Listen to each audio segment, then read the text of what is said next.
Bom dia. Você é autossuficiente ou dependente de Deus? Vamos descobrir? Hoje eu quero ler com vocês em Gênesis capítulo 16. O texto diz assim: Ora, Sarai, mulher de Abrão, não lhe dera nenhum filho. Como tinha uma serva egípcia chamada Agar, disse a Abraão: Já que o Senhor me impediu de ter filhos, possua a minha serva. Talvez eu possa formar a família por meio dela. Abrão atendeu a proposta de Sarai. Quando Sarai, sua mulher, lhe entregou sua serva egípcia, Agar, ele possuiu Agar e ela engravidou. Quando se viu grávida, começou a olhar com desprezo para sua senhora. Então Sarai disse a Abrão: Cai sobre você a afronta que venho sofrendo. Coloquei minha serva em seus braços e agora que ela sabe que engravidou, despreza-me. Bom, Gênesis 16, ele relata assim com clareza como dá errado quando a gente começa a olhar as coisas pelo mundo natural. Sarai, ela era uma mulher que já estava casada há bastante tempo com Abrão e de repente ela se vê numa situação que ela não tem filhos, ela se vê numa situação onde ela não conseguiu completar a sua família. E naquele momento, Sarai provavelmente se sentia desprezada, se sentia menosprezada e diferente dentro da sociedade. Porque naquela época não ter filhos era um absurdo. Naquela época, a mulher que não tinha filhos, ela poderia até correr o risco de perder o marido, porque o fato dela não ter filhos dava ao marido o direito de lhe dar o divórcio. E Sarai, o que ela faz? Ela para analisar a sua vida, para olhar a sua situação. Eu tenho marido, mas não tenho filhos. E agora? E agora eu preciso resolver esse problema. Sarai, ela comete aqui 3 erros assim que muitas vezes é o que causa revolta, frustração e o afastamento dos servos de Deus do seu Senhor. A primeira coisa, Sarai, ela olha para as suas circunstâncias com os olhos naturais.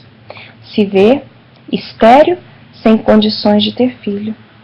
A segunda coisa que a gente percebe é que ela procura as saídas naturais. Nós, seres humanos, nós somos donos disso. A gente tem problema, a gente procura soluções naturais. Uma das coisas muito comuns que a gente vê dentro da igreja são moças, pessoas que ainda não casaram. Então, o que elas olham? Nossa, tô ficando velho, não casei, tá todo mundo casado. E aí, o que faz? Começa a procurar ou até mesmo a aceitar tudo que aparece. Então, aparece um jovem, não é da igreja. Mas se ele for comigo uma vez na igreja, Deus vai fazer a obra, Deus vai transformar. Não é verdade? E quantas vezes a gente vai caindo no erro? Às vezes é o ministério. Teu ministério, você começa a olhar e você fala: nossa, meu ministério não está crescendo. Eu não estou rompendo, eu não estou fluindo. O problema está na igreja, o problema está nos meus líderes que não me deixam crescer, não me deixam romper. Tantas vezes até da igreja você sai e vai para outras porque você acredita que ali estão sendo injustos com você. Às vezes é a tua vida financeira. Vem de um fracasso e aí você começa a ir com as tuas mãos. E normalmente quem está passando por situação financeira difícil, a primeira coisa que ela faz, a primeira solução que ela procura é não dizimar e ofertar, para colocar em outras contas. O terceiro erro que Sarai comete é achar que Deus não estava abençoando ou não queria abençoá-la. Isso é o pensamento mais comum e é o que mais nos afasta de Deus. Ela fala assim: já que o Senhor me impediu de ter filhos. E quantas vezes a gente acha que é isso? Deus está me impedindo de ser abençoada. Deus não quer me abençoar. Só que Sarai, naquele momento, ela não parou para pensar por que até aquele presente momento ela não tinha tido filhos. Ela não buscou ao Senhor essa resposta. E o que ela faz? Eu preciso resolver os meus problemas. E os seres humanos, nós fazemos isso. A gente olha para a circunstância com nossos olhos e fala assim, bom, Deus não fez, né? Então deixa eu fazer, né? Porque eu tenho que fazer a minha parte. E aí, o que acontece?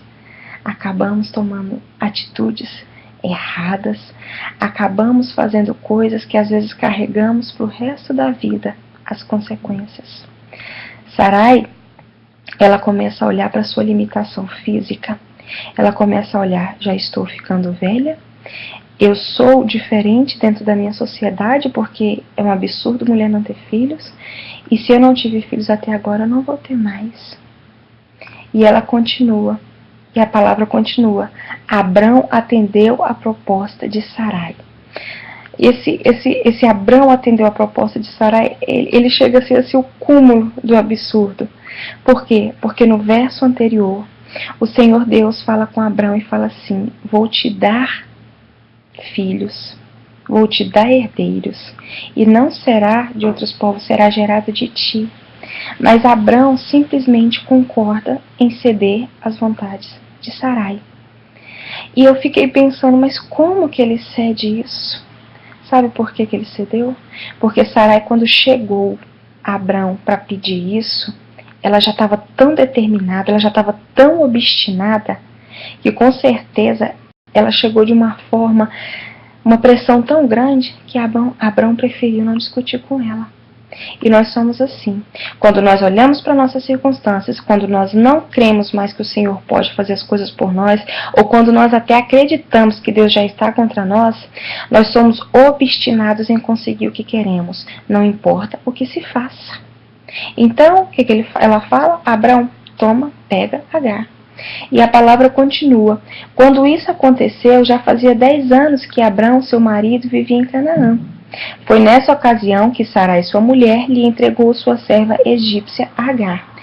Ele possuiu Agar e ela engravidou. Quando se viu grávida, começou a olhar com desprezo para sua senhora. Então Sarai disse a Abrão, caia sobre você a afronta que venho sofrendo. Você está sendo afrontado hoje? Qual tem sido a tua afronta? E o porquê que você está sendo afrontado?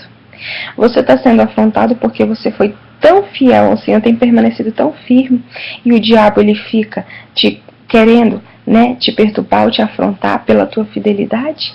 Ou você está sofrendo afrontas porque tentou resolver as coisas da sua maneira? Porque olhou para as suas circunstâncias? Porque olhou para as suas impossibilidades e limitou a Deus? Porque olhou para você e falou, Deus não quer fazer. Qual tem sido o motivo da tua afronta? De repente você está dentro da tua casa, você é uma serva tão fiel, tão fervorosa, e o teu marido ou a tua esposa são pessoas que não querem nada com Deus. E de repente isso nada mais é do que uma escolha precipitada que você fez. Qual é a tua afronta hoje? É a tua vida financeira, que está destruída, devastada por causa de consequentes erros, a falta de administração que não foi bacana, ou a falta de dizimar, ou ainda a incredulidade de crer que Deus pode te abençoar e você continua fazendo dívidas, tentando tapar um buraco que já não tem mais fundo?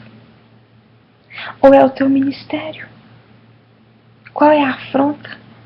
Por que você tem se sentido menosprezado, diminuído, ou acha que está sendo injustiçado dentro da igreja, que não estão te reconhecendo?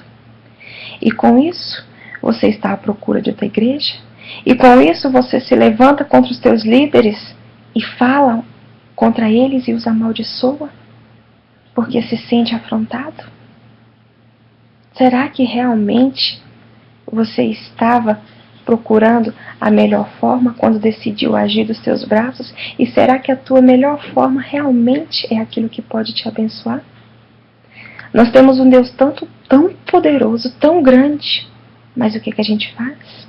Olha para a nossa situação e vamos tentar dar o nosso jeitinho. Minha mensagem para você hoje é o seguinte: não tente dar um jeitinho nessas situações que você olha para a sua vida. Não olhe para a sua vida com os olhos naturais.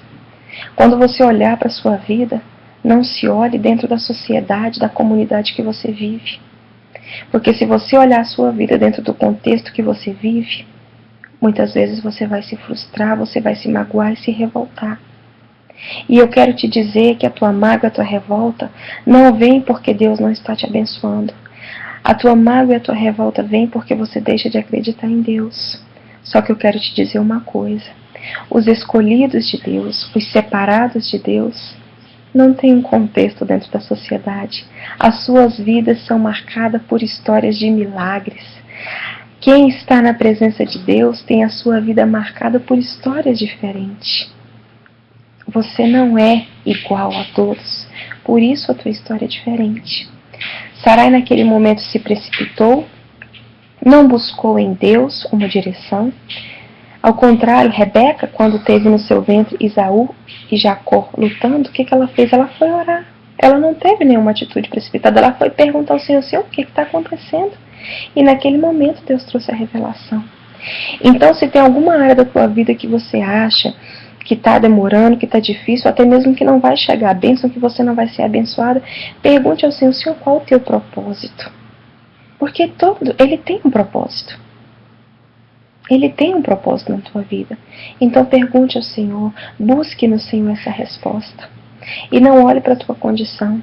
De repente você olha para você e você fala assim, já estou ficando velha, não vou casar nunca. Sabe, como é que eu vou ter filho velho desse jeito? Eu quero te lembrar outra coisa. Quando Sarai engravidou, ela tinha 90 anos. Quando Sarai morreu, ela tinha 127 anos. Sabe o que isso quer dizer? Que Sarai ainda desfrutou da sua bênção 37 anos. 37 anos ela pôde acompanhar Isaac, ela pôde ver o seu filho bebê, o seu filho pré-adolescente, o seu filho adolescente, jovem e um homem. Olha o quanto ela usufruiu dessa bênção. Porém, a atitude errada de Sarai fez com que ela tivesse um outro momento de afronta. Quando Isaac está ali brincando, e o filho da serva H vem e começa a implicar com ele. Naquele momento ela se sentiu entristecida e afrontada. Muitas vezes você vai tentar agir na força do seu braço e vai dar errado. Mas o Senhor, Ele é tão fiel que o que Ele tem na sua vida, a promessa que Ele tem, ela vai se realizar. Porque se Ele prometeu, Ele é fiel para cumprir. Mas atitudes suas que são feitas hoje pela falta de fé, muitas vezes podem ser reflexos lá na frente. Você vai estar usufruindo da sua bênção, da sua vitória, mas vão vir afrontas de Satanás para te lembrar que se você tivesse esperado um pouquinho mais, algumas coisas você não precisaria viver. Por isso eu te digo, espere, confia, para que depois você não olhe e comece a acusar quem está do seu lado, comece a procurar culpados. Quando nós temos fé, quando nós acreditamos nas promessas de Deus, não tem culpados, não tem errados. Sabe por quê? Porque se você está confiando, as coisas vão acontecer, de um jeito ou de outro. Ninguém pode impedir o que Deus tem na sua vida. E olha, eu quero terminar hoje lendo para você o capítulo 15, o verso 1, que fala assim: depois dessas coisas o Senhor falou a Abrão numa visão: não tenha medo, Abrão, eu sou o seu escudo, grande será a sua recompensa. Não tenha medo do que a sociedade está impondo, não tenha medo do que a sociedade fala sobre você, sobre como deve ser, sobre com quantos anos deve ser. Não tenha medo se a situação econômica do país está sendo destruída. Não tenha medo se você ainda não se casou, se você ainda não teve filhos, ou até se você é fértil. Não tenha medo. Não tenha medo se você é uma pessoa cheia da vontade de Deus, cheia, sabe, teu coração arde em fazer a obra de Deus e ainda não teve oportunidade. Não tenha medo, porque grande será a recompensa dos que confiam e dos que obedecem ao Senhor. Grande será a recompensa daqueles que esperam o momento certo, que é o momento de Deus, para realizar, para concretizar. Não haja na força do seu braço, não vá dando jeitinho. O seu jeitinho é limitado. O jeito de Deus traz grandes recompensas. Que você tenha um ótimo dia. Deus abençoe. Amém.